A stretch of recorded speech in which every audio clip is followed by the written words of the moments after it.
Welcome back to another fight. I'm pulling from Armando Ramos's fight videos. Here we have Aikido versus Karate now. This is a pretty short fight. We're going to go over it and I'm going to replay it just so we can do it. Because I didn't find too many Aikido sparring matches to pull for this. So just thank Armando in the comments for giving me this video.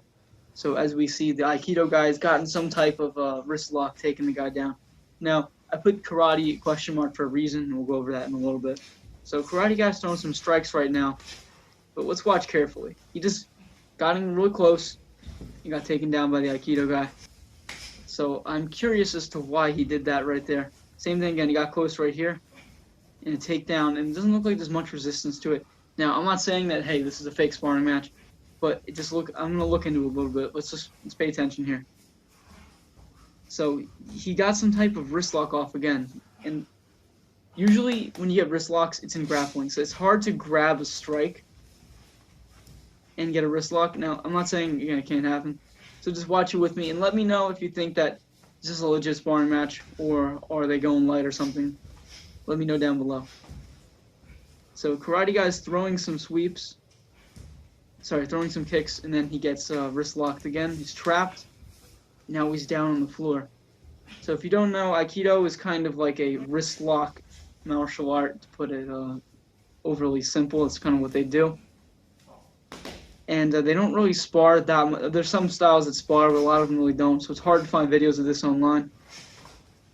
So Aikido guy kind of rushed over the top, grabbed. He has the guy in the kind of a reverse wrist lock here. He's throwing some strikes now. Karate guy's not throwing too many kicks right now. He's kind of getting hit over the top. Not a lot of movement. But here's the thing, though, is it's confusing me, is that the second as a striker you start to get grabbed, you usually will do anything you can to get out of there. So as you see, this guy got grabbed right there, and I would really try to yank my hand back, maybe punch across or something. Just not looking like there's that much going on. So we're going to replay it here. Also, if you can read this Chinese text, I'd appreciate it. I can't read it. So watch it again. So let's observe this, because a lot of times Aikido is really hard to find sparring, so this is kind of rare. So I'm watching it. I don't know what to say here. I don't know what to say. So watching it moving around. And a couple strikes here. I'm really watching for the moment he grabs on, because that's going to be key. So the Karate guy tried to clinch up there. Probably not the best idea if you're only a striker. And you see that right there? Is that he started to grab on and then just didn't move. So because he didn't move or didn't attack, it's kind of making me suspicious as to, is he letting these throws like happen to him, or is this Aikido guy just really good? So here we go, moving again. A tap out punch. So we had a couple kind of frenzied blocks there, got grabbed, taken down. Here's the thing that's kind of weird though, is that Karate guy seems to be moving as if he knows where these moves are going. Here's what I mean, is that if you didn't know to turn, when he was on the floor there, he turned sideways with the thing before it kind of started pulling him. Let's watch it again. He tried to get up there, but then rolled back. Why would he stop rolling? I don't know. I'm kind of, I'm feeling a little bit suspicious about this one. But I also, it's like on the line. I feel like this could be legit sparring. Let's pay attention here. So we got some good fighting here. I mean, he is striking him. They're both striking each other. He gets grabbed over the top. And gets, that looks like it could be sparring. Let's see. Watching again, so they're throwing some more kicks. Aikido guy's striking kind of like with these chops over the top. He gets behind him. He grabs. He's throwing the Karate guy around the side. Let's see.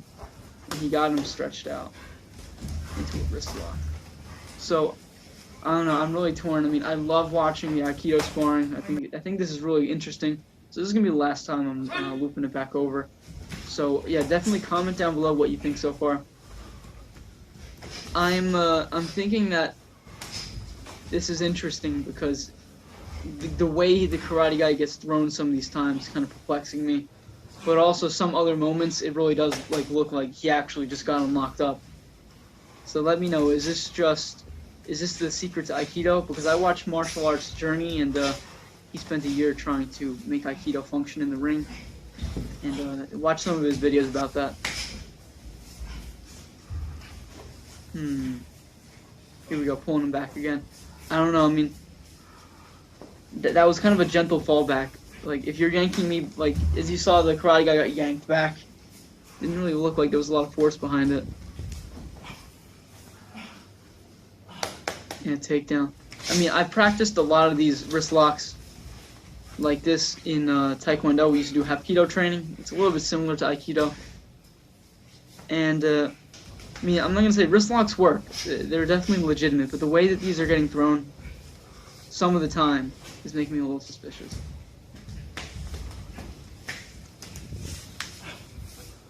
Like you saw there, he was walking the karate guy all the way around.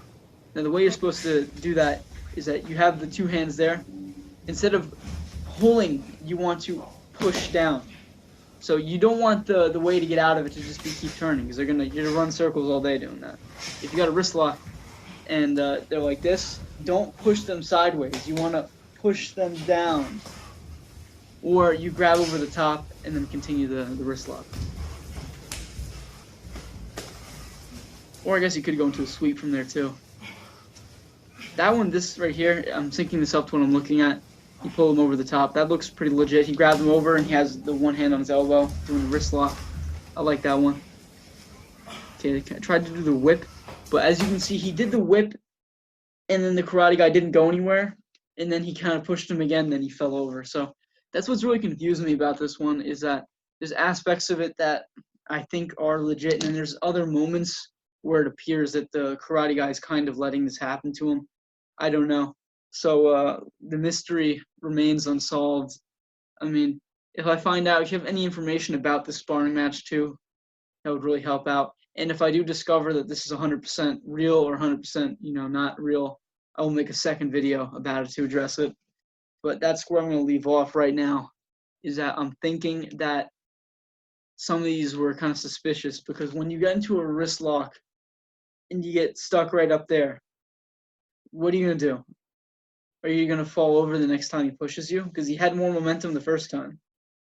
Usually, if you throw a wrist lock and they're not going down and they get stuck from there, you want to move position into something else. So maybe you do the wrist lock, they're down low like this. Maybe you transition over to the side and sweep them, or do a shoulder throw or something. Or maybe if you have them here, I know the one defense one where you do a wrist lock like this, they move around the side and then you change directions to throw them on the floor. So there's definitely a lot of stuff you can do with wrist locks, and maybe I'll make a video showing off some of the highlights of Aikido. I mixed them together, Hapkido and Aikido wrist locks. So yeah, comment down below. This is a bit of a mystery for me. But most of all, thank Armando Ramos for sending in this video. And if you have any videos you'd like me to review, just drop them down below, maybe in the comments, or just tell me where to find them, and I'll get to them as soon as I can. And hopefully, we'll solve this mystery. Don't forget to like and subscribe, and I'll see you guys next time.